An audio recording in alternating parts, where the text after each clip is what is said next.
Existe uma ideia que vem de uma prática havaiana bem antiga, que soa quase como um código secreto para a paz interior. 4 frases simples. Sinto muito, me perdoe, eu te amo, obrigado. E a proposta é que a repetição contínua delas, principalmente quando viram música, quando viram áudio, pode limpar bloqueios internos que a gente nem sabia que tinha. É uma promessa bem ousada, né? Cura através da audição. É uma promessa que desafia, assim, completamente a nossa lógica ocidental de esforço, de luta, e é por isso que a gente vai se aprofundar nisso hoje. A nossa análise parte das experiências documentadas por Joe Vitale nos livros dele como Limite Zero, sabe?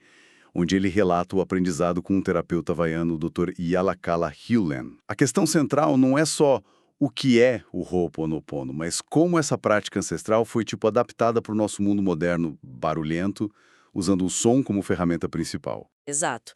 A missão aqui é entender como um mantra pode virar uma trilha sonora para o dia a dia. E por que essa abordagem, que parece até passiva, pode ser tão transformadora. Vamos mergulhar nessa ideia de limpeza contínua através da música. E para chegar lá, a gente precisa começar pela origem, pelo significado por trás da palavra. Certo, vamos por aí então. Ho'oponopono. O que essa palavra realmente significa? Porque assim, não é algo que se ouve todo dia. Literalmente, pode ser traduzido como corrigir um erro, ou, de uma forma mais poética, tornar certo novamente. A filosofia por trás é que o erro não está no mundo lá fora, mas sim nos nossos pensamentos. Pensamentos que foram, segundo a tradição, contaminados por memórias dolorosas do passado. Pensa nessas memórias como se fossem programas de computador, sabe? Rodando em segundo plano e recriando problemas na nossa realidade. O Ho'oponopono seria o processo de deletar esses programas. Mas a prática que a maioria das pessoas conhece hoje, a que o Dr. Heulen ensinou, não é a versão original que envolvia a comunidade inteira, certo? Teve uma modernização que foi crucial. Precisamente. A responsável por essa ponte foi Morna Simeona. Ela é uma kahuna, uma guardiã do conhecimento, e foi professora do Dr. Hewlen. Ela adaptou a prática criando o que chamou de identidade própria por meio do Ho'oponopono. A grande revolução de Morna foi internalizar o processo.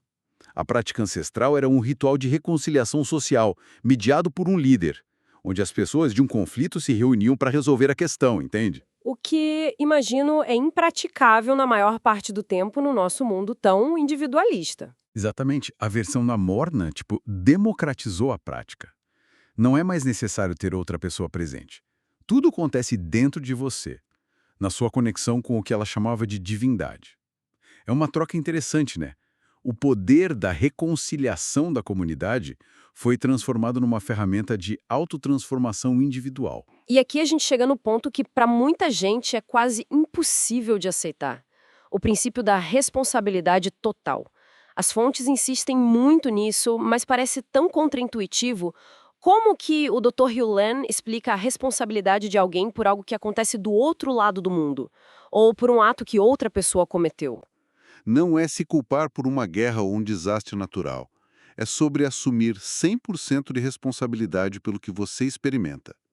A premissa do Dr. Hugh Len, que ele repete o tempo todo, é radical.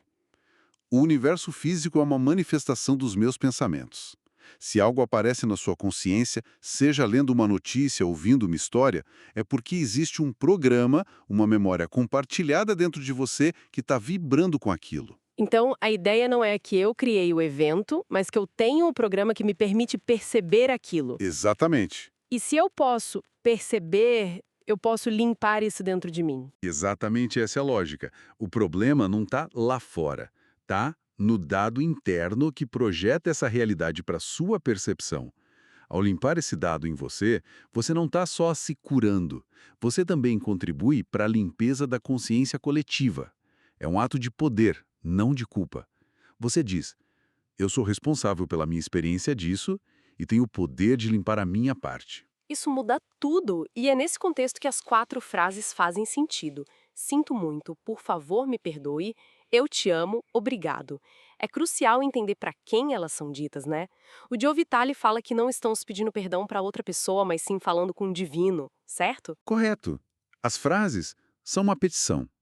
Sinto muito é o reconhecimento de que um programa dentro de você contribuiu para aquilo. Por favor, me perdoe, é o pedido à divindade para ajudar a limpar esse programa. Eu te amo transmuta a energia do bloqueio em energia de amor. E obrigado é a gratidão, a fé de que a limpeza está acontecendo. É uma conversa íntima e contínua com a fonte da criação para anular as memórias. E além das frases, as fontes também falam da prece da purificação de Morna, que parece ter um propósito um pouco mais específico. Sim, é outra ferramenta poderosa. Ela foi criada para cortar o que na tradição havaiana se chama de cordas Aka. São tipo laços energéticos invisíveis que nos conectam a pessoas, lugares, coisas e, principalmente, memórias. A ideia é que a gente está emaranhado nesses laços. E para sermos livres, para voltar ao estado zero, esses laços precisam ser cortados. A prece é um decreto de libertação. Essa ideia de ferramentas é fascinante. Não é só um exercício mental. E a história de como o Joe Vitale, que era um autor, um profissional de marketing, virou músico, é um exemplo perfeito de como essa limpeza funciona na prática. Ele sentia que o sonho musical dele estava morto. É uma história incrível porque ilustra o conceito de inspiração versus memória. O Vitale conta que durante uma conversa ele se sentiu desconfortável e, em vez de reagir, começou a repetir as frases mentalmente, limpando o que quer que estivesse causando aquilo. Ele não tinha um objetivo, sabe? Tava só limpando. Pouco tempo depois, a inspiração para criar a música, que ele achava que tinha sumido para sempre, voltou com uma força total. O resultado, 6 álbuns de música de cura. A inspiração não estava morta, ela só estava soterrada sob memórias e crenças limitantes. Isso nos leva direto ao conceito de ferramentas de limpeza. Se as frases funcionaram para desbloquear a criatividade dele, ele percebeu que a própria música podia se tornar uma ferramenta. Exatamente, e é que a prática se expande de uma forma muito criativa. O que é fascinante é que, segundo o Dr. Hugh Len, qualquer coisa pode virar uma ferramenta de limpeza, desde que a inspiração para usá-la venha da divindade, não do intelecto. O exemplo mais bizarro e revelador nos textos é o do cartão de visita. Ah, sim. Eu tenho que admitir que quando eu li isso, pareceu quase esotérico demais. O Dr. Hugh Len pegou o cartão de visita do Joe Vitale e disse que podia usar aquilo para literalmente fatiar problemas. O que ele queria dizer com isso? É uma metáfora ou ele acreditava mesmo? É os dois. Para o Dr. Hugh Len, tudo está vivo e carrega a memória, inclusive um pedaço de papel. O ato de usar o cartão para fatiar um problema era um ato simbólico, um gatilho mental para ativar o processo de limpeza. Era a intenção e a conexão com o divino que davam poder à ferramenta, não o objeto em si. Mas o ponto principal é, se algo tão mundano como um cartão de visita pode ser ativado assim, faz todo sentido que o próximo passo seria criar algo inerentemente vibracional, como a música, para fazer esse trabalho de forma ainda mais ampla. É uma transição lógica. E as fontes estão cheias de exemplos de como isso aconteceu. Tem a primeira música que o Vitale escreveu, Got a Problem, que já incorpora a filosofia, mas o que mais me interessa são as ferramentas de áudio mais passivas. Sim, como o áudio que ele criou repetindo só "Eu te amo". Ou a menção a um programa de áudio da editora Nightingale Conant, feito especificamente para ser ouvido no carro, com as 4 frases em loop. As pessoas em Los Angeles relatavam que o trânsito parecia fluir melhor quando ouviam, o que do ponto de vista da responsabilidade total faz todo sentido. Elas estavam limpando a memória do trânsito dentro delas. E lendo sobre as diferentes ferramentas, uma me pareceu especialmente poderosa. A prece de Morna musicada. A ideia de combinar palavras tão cheias de intenção com a vibração de um instrumento como o hang, que tem um som etéreo, quase hipnótico, isso parece levar a prática para outro nível de imersão. Sem dúvida. E isso nos leva à questão fundamental. Por que o som funciona tão bem como veículo para o Ho'oponopono? A resposta está na forma como a nossa mente funciona, segundo essa filosofia. A gente tem a mente consciente, o Uhane, que é o nosso intelecto. Ele analisa, critica, se preocupa. Mas, como o Vitale aprendeu, ele só administra os problemas, não resolve. Ele não tem acesso aos programas originais. Ele é tipo gerente do escritório que pode reorganizar os papéis na mesa, mas não tem autorização para ir no arquivo central e queimar os documentos problemáticos. Analogia perfeita. O arquivo central é o subconsciente, que na tradição havaiana é o Uniripili. É como uma criança interior que armazena todas as memórias desde o início dos tempos, mas não julga, apenas reproduz. A limpeza precisa acontecer nesse nível. O som, através da música, da repetição, ele atua como um mantra. Ele meio que contorna o anicético, falador, e vai direto no nirripili, limpando os dados na origem. A vibração do som acalma o subconsciente e permite que o processo aconteça sem a interferência do nosso intelecto. Ok, isso faz muito sentido. Então, vamos tornar isso prático. Como alguém pode integrar essa ideia de limpeza por áudio no dia a dia? As fontes sugerem que não precisa ser um ritual complexo. De jeito nenhum. O método mais simples e talvez o mais poderoso é a escuta passiva. A ideia é criar uma trilha sonora de limpeza para sua vida. Colocar gravações das 4 frases ou músicas de Ho'oponopono para tocar em volume baixo enquanto trabalha, dirige ou até dormindo. A beleza disso é que transforma a limpeza num hábito automático.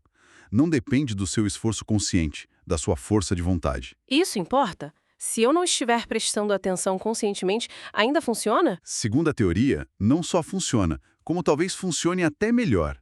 Porque o seu Uhane, a sua mente consciente, não está no caminho para analisar ou duvidar.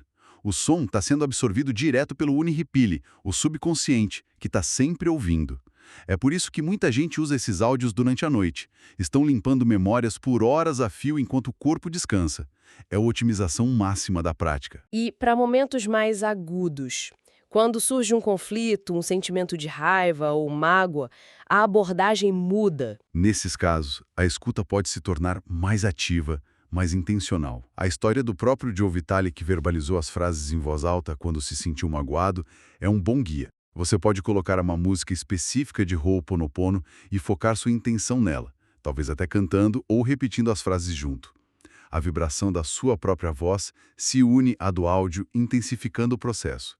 Você está, direcionando a ferramenta de limpeza para um incêndio específico que acabou de começar. Então a gente tem 2 modos: a limpeza de fundo, contínua e passiva, como um antivírus sempre rodando no computador, Exato. e a limpeza focada, ativa, para quando um pop-up de problema aparece na tela da nossa vida. Exatamente. E ambos os métodos servem ao mesmo princípio central que o Dr. Hugh Len ensinava. Eu só faço uma coisa: purificar, purificar, purificar. O áudio se torna um parceiro incansável nesse processo. E o ponto crucial que as fontes reforçam é se desapegar do resultado. O objetivo não é ouvir a música para conseguir um emprego ou para fazer alguém se apaixonar. Isso é o intelecto tentando controlar. O objetivo é limpar os programas e alcançar um estado de paz, o estado zero. A solução perfeita para qualquer problema, segundo eles, só pode surgir a partir desse estado de vazio, como inspiração da divindade. Certo, então se a gente fosse destilar os pontos essenciais de tudo isso, o primeiro seria que o Ho Oponopono moderno é um processo profundamente pessoal, de assumir 100% de responsabilidade pela nossa experiência do mundo, não como culpa, mas como poder. Perfeito. O segundo ponto é que músicas e áudios transcendem o mero entretenimento para se tornarem ferramentas de limpeza potentes e práticas. Eles são projetados para nos ajudar a manter essa limpeza de forma contínua e, muitas vezes, sem esforço consciente. E por fim, o objetivo de toda essa limpeza não é manipular a realidade para satisfazer os desejos do nosso ego. É o oposto. É esvaziar a mente de programas para alcançar a paz interior, o estado zero, e a partir daí se abrir para receber a inspiração divina, a solução perfeita para qualquer desafio. Exato. Isso nos deixa com uma última ideia para refletir, algo que expande ainda mais o alcance dessa prática. As fontes mencionam, quase de passagem, que o Dr. Hugh Len conversava com tudo. Ele pedia permissão a uma cadeira antes de sentar, falava com a sala de conferências antes de uma reunião, limpava as memórias do carro. Ele operava a partir da crença de que tudo está vivo e carrega memórias. Que nos leva a uma questão bem provocadora. E se as músicas e os áudios de Ho'oponopono que a gente ouve não estiverem limpando apenas a nós? E se essa vibração sonora estiver purificando também os espaços que a gente habita, nosso quarto, nosso escritório, nosso carro? E se estiver limpando os objetos ao nosso redor? E, por extensão, limpando todos que, de alguma forma, em algum nível, compartilham os mesmos programas e memórias que estão sendo transmutados através daquele som. A prática, que começa como um ato individual, pode, na verdade, ser um ato de serviço silencioso e invisível para o mundo.